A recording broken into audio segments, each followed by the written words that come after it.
Assalamualaikum warahmatullahi wabarakatuh. Selamat pagi anak-anak kuliah sekalian. Sehat? Alhamdulillah.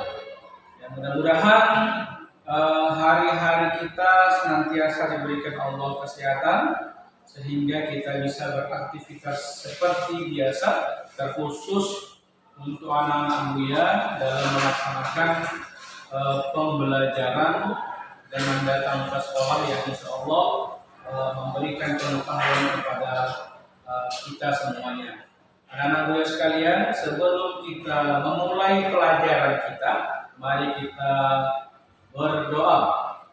Ya, untuk doa kali ini Buya minta, jangan ketua kelas lagi, Buya minta Bang Amri, silahkan memimpin doanya.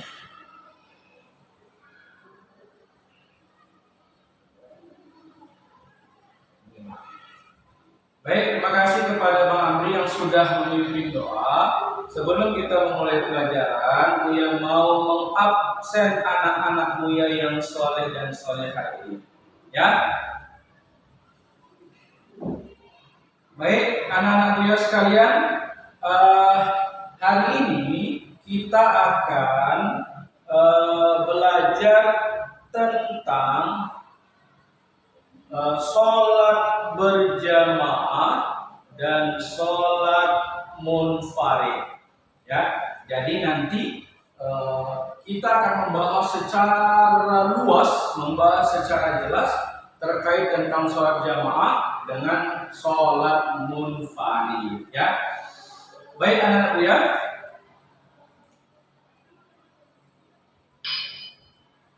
Adapun pengertian dari sholat berjamaah itu adalah sholat yang dilakukan oleh sekurang-kurangnya 2 orang, ya, yang terdiri dari imam dan makmum. Imam itu di mana letak berdirinya? Bagus, di depan. Kalau makmum di belakang. Ya, bagus, ya. Jadi sholat berjamaah itu paling sedikit dilakukan oleh 2 orang, yang terdiri dari imam juga terdiri dari makmum. Ya, itu yang pertama. Yang kedua, apa hukum sholat berjamaah? Ya, hukumnya itu sebenarnya para ulama berbeda-beda pendapat. Tetapi jumhur ulama atau pendapat ulama, mayoritas ulama menyatakan bahwa hukum sholat berjamaah itu adalah sunnah muakkad. Apa sunnah muakkad artinya? Sunnah yang bagus, yang mendekati wajib. Jadi anak Buya harus tahu kalau sesungguhnya sholat berjamaah itu adalah sesuatu yang sangat dianjurkan oleh Allah dan Rasul. Makanya hukumnya sunnah muakkad, hampir mendekati wajib. Kemudian anak Buya, kenapa sih kita harus melaksanakan sholat berjamaah? Nah, ini pertanyaannya. Salah satu alasannya adalah karena Allah memberikan begitu besar pahala kepada orang-orang yang sholat berjamaah. Ya, berapa derajat Buya? Berapa kali lipat? Itu dalam hadis Bukhari Muslim yang disampaikan bahwa orang yang sholat berjamaah itu pahala yang dia dapatkan itu 27 derajat. Ya, 27 derajat dibandingkan dengan sholat yang bersendiri atau munfarid. Ya. Kemudian tentang hukum sholat berjamaah. Nah, ini seperti yang Buya sampaikan tadi, bahwa hukum sholat berjamaah itu para ulama berbeda-beda pendapat. Walaupun jumhur ulamanya itu hukumnya sunnah. Ya, ada ulama yang menyampaikan bahwa hukum sholat berjamaah itu sunnah muakkad, itu yang tadi sudah Buya sampaikan. Yang kedua, fardu kifayah. Apa maksud fardu kifayah itu? Adalah kewajiban yang jika sudah dilakukan oleh sebagian orang, maka orang lain yang tidak melakukan itu terputuslah kewajibannya. Itulah yang dimaksud dengan fardu kifayah. Bagaimana contohnya Buya? Contohnya itu ketika ada sebuah masjid, tidak ada orang yang sholat berjamaah di situ, maka berdosalah seluruh kampung yang ada di situ. Berdosalah seluruh orang Islam yang ada di kampung tersebut. Namun di jika sudah ada orang yang melaksanakan sholat berjamaah di masjid itu, maka terputuslah atau tidak berdosalah orang-orang yang berada di sekitar yang tidak melakukannya. Ya, dia. Yang ketiga, ada pendapat yang menyampaikan bahwa sholat berjamaah itu hukumnya adalah fardu ain, wajib bagi setiap muslim.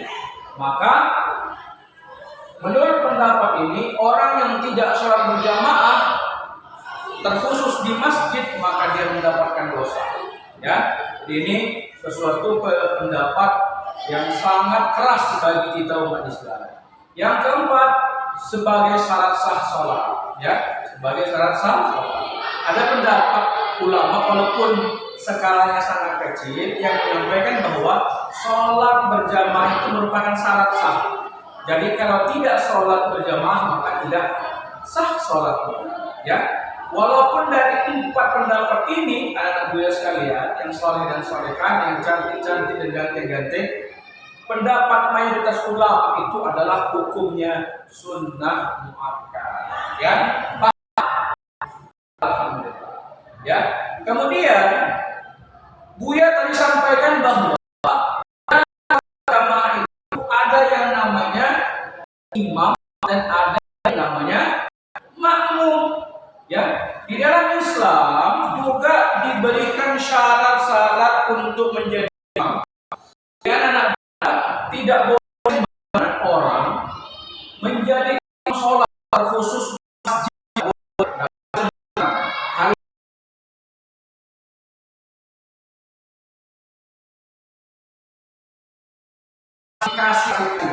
harus ada syaratnya yang harus terpenuhi. Apa saja syaratnya itu? Yang pertama, bacanya harus paling fasih, yang paling bagus, makhorijulnya bagus. Maka dia merupakan yang terfasih bacanya, maka dia orang tua yang harus dipilih untuk menjadi imam. Kemudian yang kedua, anak-anak buya, orang yang paling paham fikih, terkhusus fikih sholat. Ini sangat penting, ya. Yang ketiga adalah paling mengerti ilmu sholat. Ini yang gue sampaikan. Dia harus paham ilmu sholat, ya. Kemudian selanjutnya bukan wanita, ya. Kalau dia imamnya laki-laki, makmumnya boleh laki-laki dan perempuan. Tapi kalau imamnya perempuan, makmumnya wajib perempuan, tidak boleh laki-laki. Ya. Kemudian diridhoi makmumnya, disetujui makmumnya. Kemudian imam rawatib. Apa imam rawatib ini, Bu ya? Maksudnya adalah imam yang memang sudah ditugaskan, sudah mengkhususkan atau sudah dikhususkan untuk menjadi imam di masjid tersebut. Ya. Kemudian yang paling banyak hafalannya. Ya, jadi yang paling banyak hafalannya. Kemudian anak-anak buya, tadi ada syarat imam, maka ini juga ada syarat makmum. Jadi nggak sembarangan. Apa syaratnya buya? Dia harus berniat untuk menjadi makmum di dalam sholatnya. Kemudian di dalam posisi berdirinya dia tidak boleh melewati posisi imam. Kemudian yang ketiga, tahu gerakan imam, harus tahu. Ya, jadi yang keempat tidak terpisah dengan imam. Ya, jadi kita harus satu tempat dengan imam. Itulah makmum namanya. Kemudian selanjutnya tidak tertinggal 2 gerakan rukun.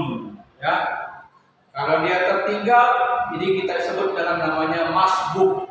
Kemudian tidak mendahului imam, tidak boleh.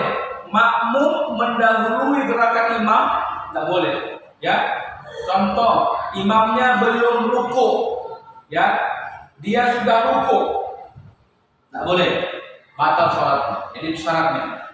Kemudian mengikuti semua gerakan imam. Di dia gerakan imam dia ikuti. Jangan imam ruku, ya, dia sujud nggak boleh. Atau imamnya sujud, dia masih takbiratul ihram, masih kesuka hatinya nggak boleh.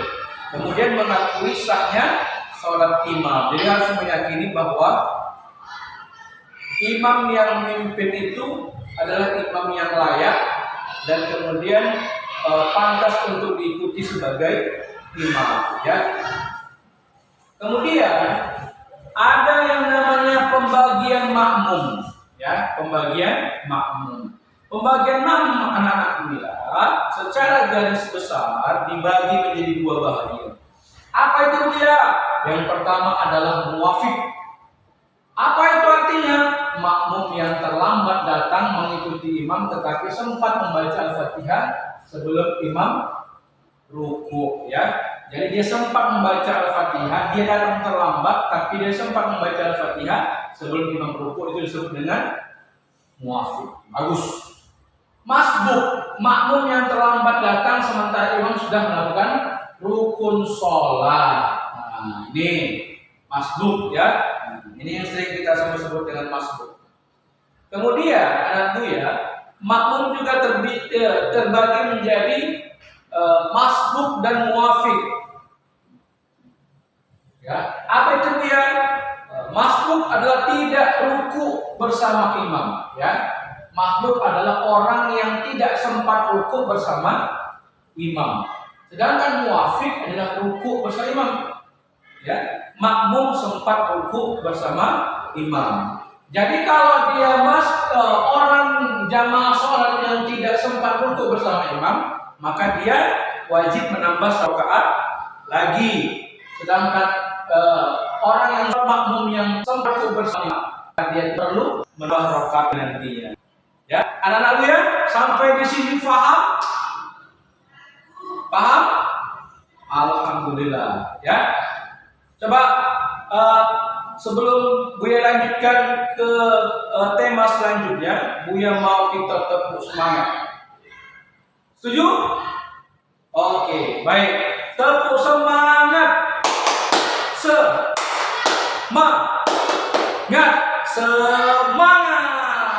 Oke, bagus sekali, ya.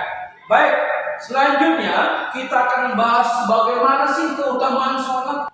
Kenapa Allah menganjurkan kita untuk sholat berjamaah? Apa sih yang Allah janjikan bagi orang-orang yang sholat berjamaah? Ya, untuk menjawab itu ada beberapa hadis yang disampaikan oleh Rasulullah. Salah satunya dari Ibnu Umar radhiyallahu anhu menyampaikan sholat berjamaah melebihi sholat sendirian dengan pahala 27 derajat kali lipat. Ya, bayangkan orang yang sholat berjamaah terkhusus di masjid, ya, mendapatkan 27 derajat dibandingkan sholat sendiri. Siapa anak Buya yang mau mendapatkan 27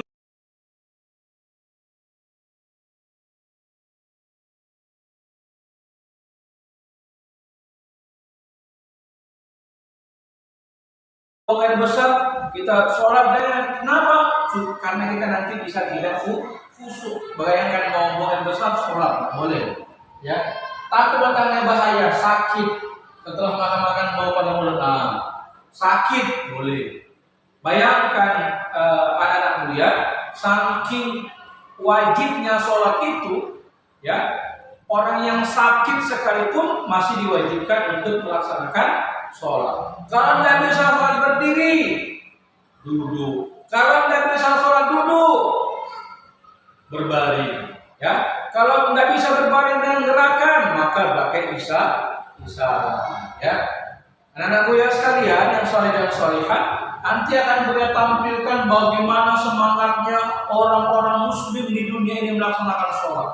Ya, bagaimana semangatnya bahkan sampai tidak muat masjidnya saking semangatnya. Ini lihat, luar biasa yang dia sholat sampai ke jalan raya. Ini lihat, ini bagaimana ketika orang sholat di hutan, dimanapun keadaannya, bagaimanapun keadaannya tidak boleh meninggalkan sholat. Tengok mereka sholat di hutan, sholat di pinggir danau, ya, mereka tetap sholat. Sholat ketika peperangan, ya. Anak-anak kecil anak kecil aja semangat untuk sholat. Jadi anak gue jangan sampai tinggal sholatnya. Lihat Lihat. Ya, bagaimana semangatnya orang-orang muslim untuk melaksanakan sholat. Ini biker. Orang-orang keren pakai motor gede. Sholat. Ya, itu dia. Di anak gue jangan sampai tidak melaksanakan sholat. Ya. Hanya tengok huruf aja sholat nih. Laki-laki sholat di masjid. Ya.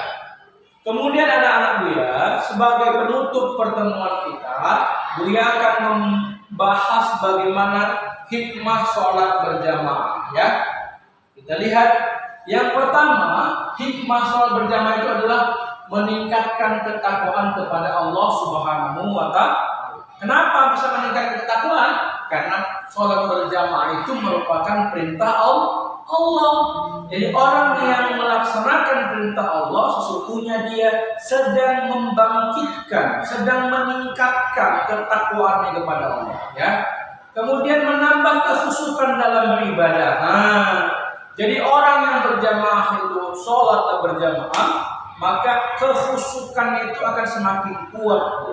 Ya. Kemudian pahala dilipat gandakan 27 derajat. Ya. Seperti yang saya sampaikan tadi, melatih diri untuk disiplin. Kok bisa gitu Bu Yaki? Karena orang yang sholat berjamaah itu kan, kalau di masjid itu kan ada waktu-waktu khususnya, ada waktu-waktu tertentunya. Begitu azan, Allahu Akbar, Allahu Akbar, bergegas, disiplin, datang ke masjid, wudhu, berdiri, bersaf rapi, tidak mendahului imam. Ada pemimpinnya imam, tidak boleh melanggar kodrat sebagai makmum, disiplin. Itulah dia maksudnya. Kemudian memupuk semangat persaudaraan. Ya, dengan kita sholat berjamaah di masjid, maka kita akan berkumpul dengan saudara-saudara seiman kita. Kita akan ngobrol, kita akan kenal. Maka semua itu perbuatan memupuk persaudaraan. Kemudian menyebarkan ajaran Islam di kalangan masyarakat. Ya. Dengan berjalannya kita dari rumah ke masjid, maka orang-orang di luar sana melihat Islam itu seperti ibadah, dan semangat untuk melaksanakan ibadah, maka akan tergugah hatinya dengan Islam. Ya. Jadi anak-anak Buya sekalian, itulah penjelasan Buya terkait tentang sholat berjamaah dan sholat munfarid. Baik, Buya ulangi. Apa arti dari sholat berjamaah? Hendra? Baik, alhamdulillah sudah paham. Sholat berjamaah itu adalah sholat yang dilakukan lebih dari satu orang, yang terdiri dari makmum dan imam. Ya. Kemudian apa itu sholat munfarid? Kalian? Ya benar. Sholat munfarid itu adalah sholat yang dilakukan oleh satu orang sendiri dia, ya. Jadi anak-anak Buya sekalian, Buya kira itu saja materi Buya. Ada pertanyaan? Tidak ada? Baik, alhamdulillah. Ya, baik anak Buya. Terima kasih kepada anak Buya yang sudah mendengarkan Buya dengan baik. Ya, adapun tema kita untuk pertemuan selanjutnya adalah tentang Asmaul Husna. Tentang apa? Asmaul Husna. Baik anak Buya harap kalian bisa menjadi orang-orang yang bisa mengistiqomahkan diri untuk sholat berjamaah. Ya, dan mudah-mudahan dengan sholat jamaah yang kita lakukan dapat membawa kalian, orang-orang tua kalian menuju surganya Allah Subhanahu wa Ta'ala, dan kemudian dapat memperbaiki diri menjadi lebih baik, menjadi siswa yang cerdas, siswa yang beradab sesuai dengan visi sekolah kita SMP Islam Memenuhi Syarat, mewujudkan siswa yang cerdas dan beramal. Ya, terima kasih kepada anak Buya. Mudah-mudahan kita senantiasa dalam kesehatan sehingga kita melaksanakan aktivitas kita sebagai siswa dan Buya sebagai seorang guru. Akhirul kalam, wassalamualaikum warahmatullahi wabarakatuh. Dadah.